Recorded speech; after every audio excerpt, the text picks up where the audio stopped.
agama yang ada di Indonesia yang dipeluk oleh mayoritas masyarakat Indonesia ini belum bisa mengubah moral bangsa Indonesia. Kita tentu tahu juga berita-berita tentang pencabulan-pencabulan yang dilakukan di pondok-pondok pesantren oleh ustadz-ustadz. Yang paling utama itu yang dilakukan oleh Heri Wirawan, sehingga dia sampai akan dihukum mati. Dan banyak orang mengamati pencabulan-pencabulan itu semacam puncak dari gunung es. Jadi di bawahnya itu sebenarnya banyak yang tidak terdeteksi. Alah, sampai itu gedabros ya. Anda itu gedabros, omdo, omong kosong. Yang puncak gunung es, esnya siapa? Di mana ada es? Di Indonesia tidak ada es. Kalau hujan es pernah di mana-mana, di wilayah tanah Jawa, di luar Jawa juga pernah ada hujan es. Hujan es itu ada, walaupun tidak tiap hari. Kalau puncak gunung es gak ada, yang ada itu kulkas. Sampai numpuk aja dalam kulkas, masuk aja dalam kulkas, niscaya numpuk sudah esnya, kan begitu. Coba kepala anda itu masuk dalam kulkas, ya, celupkan dalam kulkas yang di atas itu, lemari atas dalam kulkas itu, biarkan berapa menit, pasti jadi es kepala anda itu. Nah, dengan cara begitu mungkin kepala anda bisa adem, ya kan? Daripada menghina, menyinggung, menyudutkan agama orang lain, agama mayoritas ini dan itu, nggak usah seperti itu. Kalau memang mau badok, mau makan di konten, monggo silakan, tapi nggak boleh menyinggung agama orang lain, ya. Bahaya anda itu ngomong halus tapi nyelekit, halus tapi menyudutkan, halus tapi menyesatkan. Mending anda itu menghina sekalian jelas. Kayak undur-undur loh anda itu, ya.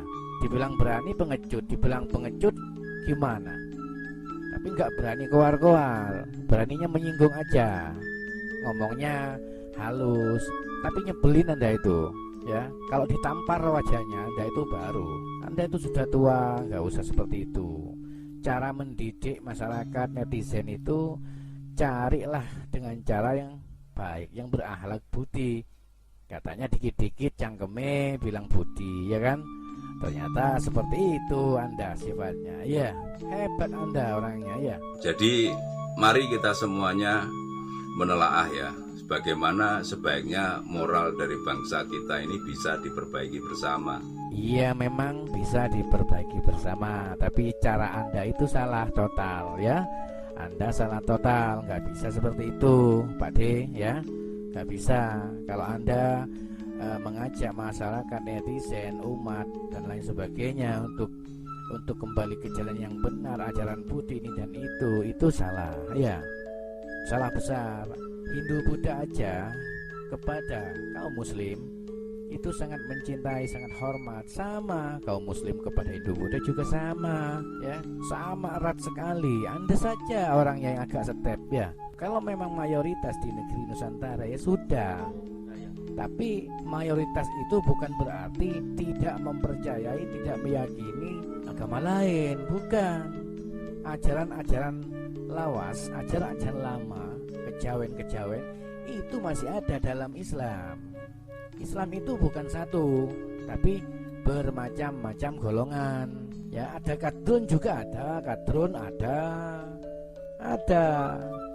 Begitu, kadrun, dibilang kadrun ada, pengkhianat agama ada, yang taat agama ada, sama aja. Agama orang lain pun juga ke Islam. Ada yang mencintai, ada yang membenci, ya, ada yang imbang, gitu kan? Sama aja, itu oknum namanya, Pak D, ya. Saya menawarkan tentang adanya ajaran agama Budi, agama yang terkait dengan moral dan mental bangsa kita yang diwariskan oleh leluhur-leluhur kita sendiri. Agama apapun yang ada di Indonesia, akulturasikan dengan agama Budi ini. Agama Budi ini disebarkan oleh Yang Sabdo Palon, dan penyebarannya itu sudah dilakukan semenjak zaman megalitik. Saya mendata sampai menuliskan dalam sebuah buku di situs-situs megalitik di Bondowoso Jangan nyinggung Bondowoso Pak De. Saya tuh lahir di Bondowoso Pak De. Ya, megalitikum memang ada di Bondowoso yang tertua itu Pak De. Kalau wilayah tanah Jawa ya, yang saya tahu di sana. Kemudian disusul di Padang. Tapi di Padang diklaim katanya yang tertua di Padang dan lain-lain lah. Saya nggak tahu. Yang saya tahu yang tertua, yang saya lihat sendiri, yaitu di Bondowoso Pak De. Begitu, megalitik ya, bukan kota Tape, tapi kota megalitikum. Ya, itu zaman manusia batu. Lah, wong sampean sendiri nggak tahu manusia batu wajahnya, wujudnya seperti apa toh. Terus Sabdo Palon, yang Sabdo Palon pun sampean sendiri nggak tahu Pak De seperti apa ya toh. Jadi repot lah kalau seperti saya mau menjabarkan hal seperti itu. Katanya ajaran Budi memang akan menyebar di tanah Jawa. Memang itu antara mitos dan sejarah Pak De ya. Jadi kalaupun memang iya, bukan berarti agama mayoritas ini akan sirna. Anda salah Pak De. Kalau beraneka ragam di dalamnya itu iya, gitu loh. Tapi kalau harus musnah itu nggak mungkin ya. Agama negara yang memiliki agama mayoritas terbesar sedunia itu dikuasai Nusantara sedunia Pak De. Negeri Arab, negara Arab aja kalah ke Nusantara Pak De. Jangan salah.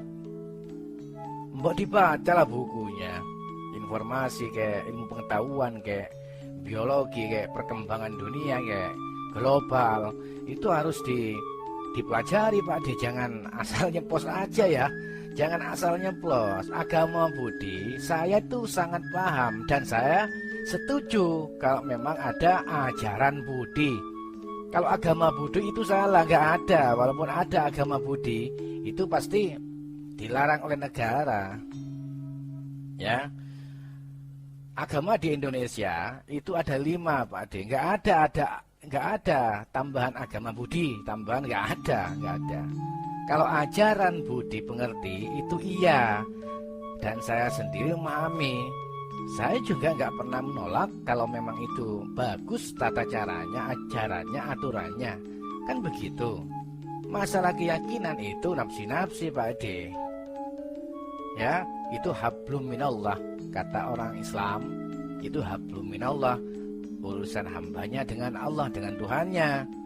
Nah, kalau sampean dengan setannya nggak tahu saya nggak tahu. Anda dengan setannya mungkin ada, Anda dengan jinnya. Nggak mungkin Anda dengan Tuhannya, soalnya Anda nggak tahu Tuhan Anda itu siapa, ya kan? Sedangkan Tuhan Anda juga nggak kenal Anda itu siapa. Katanya Anda tahu dengan agama Budi yang dibawa Sabdo Palon. Kapan Sabdo Palon menyebarkan agama Budi? Kok nggak ada buktinya? Jangan kedabrus Pak De. Kalaupun ada, nggak mungkin sampean tuh dengar kabar gitu kan. Lah orang cari badok tak cari makan di media kok gampang banget mau dengar kabar seperti itu. Dan ajaran agama Budi itu saya telaah berupa artefak intelektual. Contohnya mengenai tata laksana puasa mutih, itu kan tidak ada dalam agama-agama yang ada di Nusantara ini. Sampean tahu sendiri toh, agama-agama di Nusantara ini nggak ada yang mengajarkan tata cara lelaku yang bersifat nyeleneh, ya. Tapi nggak nyeleneh, karena itu keyakinan, itu sugesti, Pak De. Itu ajaran-ajaran pribumi sendiri ya. Dan saya nggak bisa membantah ajaran itu, karena itu masuk alam kejawen. Saya pribadi nggak akan pernah membantah kalau hal itu. Nah, cuman yang saya bantah, Anda sendiri menyebutkan nggak tahu. Nggak ada di Nusantara, agama di Nusantara itu yang mengajarkan mutih, ngebleng, raot, dan lain sebagainya. Anda itu hidup di tahun 19, abad 20 sampai itu hidup. Nggak mungkin sampai itu hidup di abad 17 ya, 17-18 Anda itu nggak mungkin hidup. yang Anda hidup sekarang itu, Anda bercokol di Nusantara itu kisaran abad 20 Anda sudah lahir. Jadi kita nggak usah sok tahu lah. Masalah ajaran Budi, monggo kami terima dengan senang hati kalau memang itu ajarannya bagus. Dan tidak ada kaitan dengan apapun juga, itu masalah akhlak. Itu urusan manusia dengan Tuhannya. Ya, kalau Anda dengan Tuhannya juga nggak tahu Tuhan Anda yang mana, begitu ya. Karena Sabdo Palon sendiri itu agama Hindu-Buddha. Saya nggak bisa menjelaskan Hindu apa Buddha, pokoknya Hindu-Buddha. Karena saya nggak hidup di zaman Sabdo Palon. Anda juga katanya dan katanya toh membaca sejarah ya toh, hanya membaca sejarah karena Anda itu bukan Doraemon yang bisa memutar waktu. Pakai akal sehat aja Pak De ya. Kalau mau cerita sejarah agama ajaran, monggo silakan, tapi jangan menyinggung agama mayoritas ya. Gitu. Nanti sampai salah sasaran.